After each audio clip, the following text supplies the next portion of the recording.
Bienvenue dans cette nouvelle édition du Non-Stop Info. Voici les titres de l'actualité. Nouvelle commission électorale nationale indépendante au Tchad. Les mécanismes d'indépendance de la nouvelle CENI seront renforcés pour garantir de prochaines élections apaisées. L'opposition se dit méfiante. Opération de déminage au Sénégal dans la région de Casamance. Les autorités se sont engagées à débarrasser les terres de toutes les mines antipersonnelles d'ici 2021. L'objectif est de relancer l'activité économique. Et puis le Malawi souffre souvent de mauvaises récoltes périodiques. Pour y remédier, le Fonds des Nations Unies pour l'enfance et les autorités du pays misent sur une technologie, le drone. Au Tchad, le projet de la nouvelle commission électorale nationale indépendante ne fait pas l'unanimité au sein de la classe politique. Adopté par le gouvernement le 27 octobre 2018, il suscite la méfiance des partis de l'opposition. La majorité au pouvoir, de son côté, salue son adoption. Reportage de notre correspondant Mahamat Ramadan, commenté par Adidiatou Badawi. Au Tchad, le projet de loi portant création de la Commission électorale nationale indépendante, CENI, a été adopté par le Conseil extraordinaire des ministres ce 27 octobre 2018. Selon le projet, les mécanismes d'indépendance de la nouvelle CENI seront renforcés pour garantir des élections apaisées. Mais l'opposition se dit prudente quant aux nouvelles dispositions. Nous sommes tous pour la garantie d'indépendance de la CENI, mais dire qu'il faut une CENI sans aucune influence partisane, entre guillemets, nous comprenons ce que cela signifie. D'habitude, la CENI a été toujours inféodée au pouvoir, mais l'opposition ne se laissera pas faire pour qu'on mette en place une CENI à l'ancien système où le ministère de l'administration du territoire qui organisait et gérait les élections. Pour la majorité présidentielle, le projet de création de la nouvelle CENI, adopté par le gouvernement, a été élaboré de manière consensuelle et est conforme aux recommandations du Forum national inclusif de mars 2018. Puisque ce projet de texte est l'émanation d'un vote qui a été fait de manière consensuelle au niveau du cadre national de dialogue politique, donc c'est tout à fait logique que le Conseil des ministres entérine cette volonté-là. Ce texte va être transmis à l'Assemblée nationale et nous ne doutons pas un seul instant de son adoption puisque les mêmes acteurs qui sont représentés au niveau du cadre national de dialogue politique se retrouvent à l'Assemblée nationale et donc les choses seront faites de la manière la plus rapide de façon à ce que la CENI telle qu'elle a été recommandée par le Forum national inclusif soit mise en place. Pour rappel, les élections législatives et communales au Tchad prévues en 2018 ont été reportées à plusieurs reprises, faute de moyens financiers. Déminage en Casamance, au Sénégal. L'État s'est donné pour objectif de nettoyer le tiers de la région des mines antipersonnelles d'ici 2021. Cette région du sud du Sénégal fut le théâtre de conflits depuis le début des années 1980 entre l'armée sénégalaise et le Front de l'indépendance de Casamance. Les explications de Marcel Farba Maroun. Débarrasser les terres de la Casamance de toutes les mines antipersonnelles d'ici 2021, tel est l'engagement pris par les autorités sénégalaises. En 1999, une convention anti-mine a été signée entre l'État du Sénégal et les forces indépendantistes de Casamance, ce qui a permis d'arrêter l'installation de ces charges explosives, mais l'opération de déminage en tant que telle n'a jamais su évoluer depuis cette période.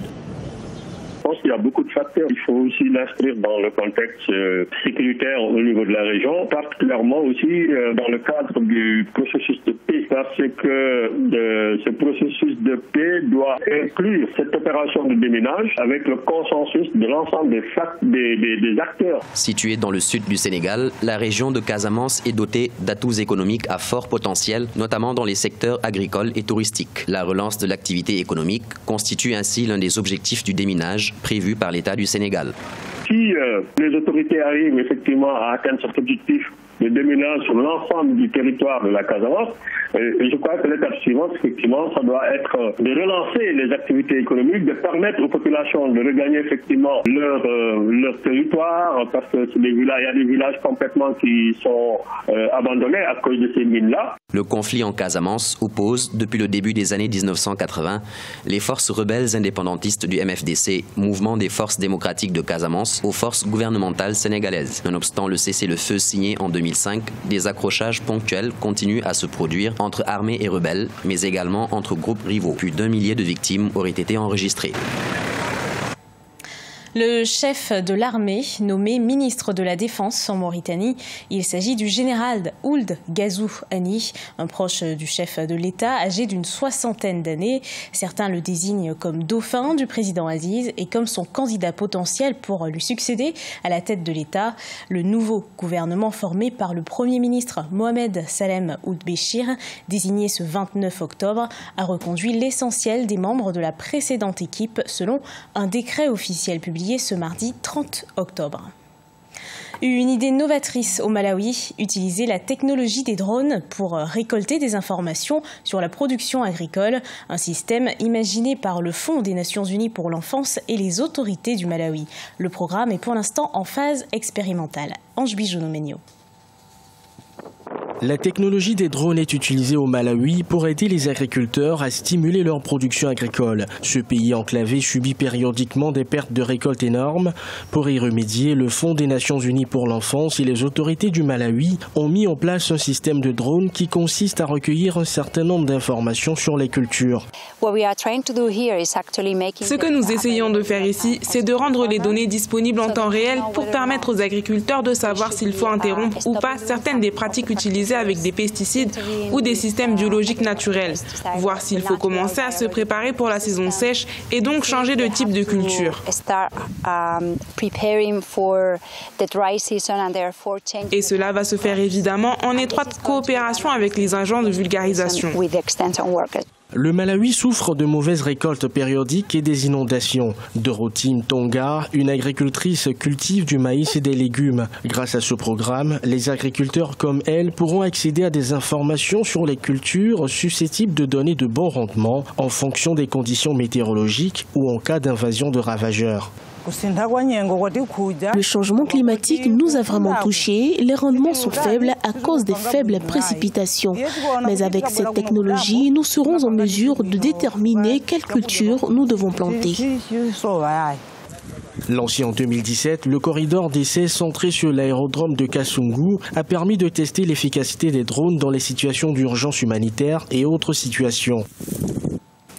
En Algérie, les ménages doivent faire face à la hausse des produits alimentaires. Selon l'Office national des statistiques, ce sont les prix des fruits qui ont subi la plus grande augmentation.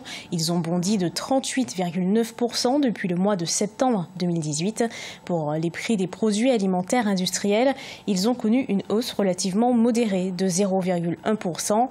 L'évolution des prix à la consommation en rythme annuel jusqu'à septembre 2018 a été de 4,7%. Selon l'organisme. Du sport à présent, Primeiro d'Agosto et Zamalek, les deux clubs ont remporté la 40e Coupe d'Afrique des clubs de handball. Les deux clubs déjà tenants des titres se succèdent à eux-mêmes après un tournoi très disputé à Abidjan, la capitale économique ivoirienne. Reportage de notre correspondant Olivier Diacotan. Les joueuses du Primeiro d'Agosto de Luanda sont champions d'Afrique de handball. Dans une finale 100% angolaise, elles ont battu le Petro Atlético en jaune sur la marque de 25 buts à 21. Les Rouges ont dominé la rencontre de bout en bout sans laisser de répit à leurs adversaires sur qui ils ont pris leur revanche. Je la dédie à ma fille en premier, à mon mari, à toute ma famille et au président du club de ce club et à toutes les filles de Primeiro d'Agosto. Comme on a appris l'année dernière, on avait la niaque de la récupérer. Et grâce à Dieu, on l'a récupéré par la force de Dieu. Je pense que le Petro est en train de revenir tout doucement avec une équipe très jeune. L'équipe de Primo, quand tu les vois, c'est une équipe un peu plus aguerrie, un peu plus mûre. Moi, je pense que c'est au niveau de... C'est ce qui a fait un peu la différence entre les... Il y a une équipe qui est jeune et il y a une équipe qui est plus aguerrie. Chez les hommes, le Zamalek en maillot blanc s'est imposé face à Al Ahly du Caire au terme d'une finale très disputée qui a enregistré plusieurs parités au score. Le Zamalek a pris le match dans les 2 dernières minutes de la rencontre pour s'imposer 27-25. It's really a big feeling because C'est un grand sentiment parce que, comme je vous l'ai dit, nous sommes venus pour ce titre. Nous avions déjà gagné l'année dernière. Notre objectif était de gagner à nouveau. Al Ahly est une grande équipe et nous sommes heureux d'avoir triomphé.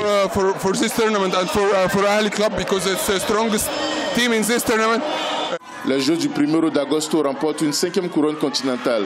Situation identique pour les Égyptiens du Zamalek qui décrochent leur 7e titre continental, consacrant chez les hommes la suprématie des clubs d'Afrique du Nord sur le handball africain. Ce journal a été préparé par l'ensemble de la rédaction. Merci de l'avoir suivi. Retrouvez dans un instant une nouvelle édition de l'actualité sur Africa 24.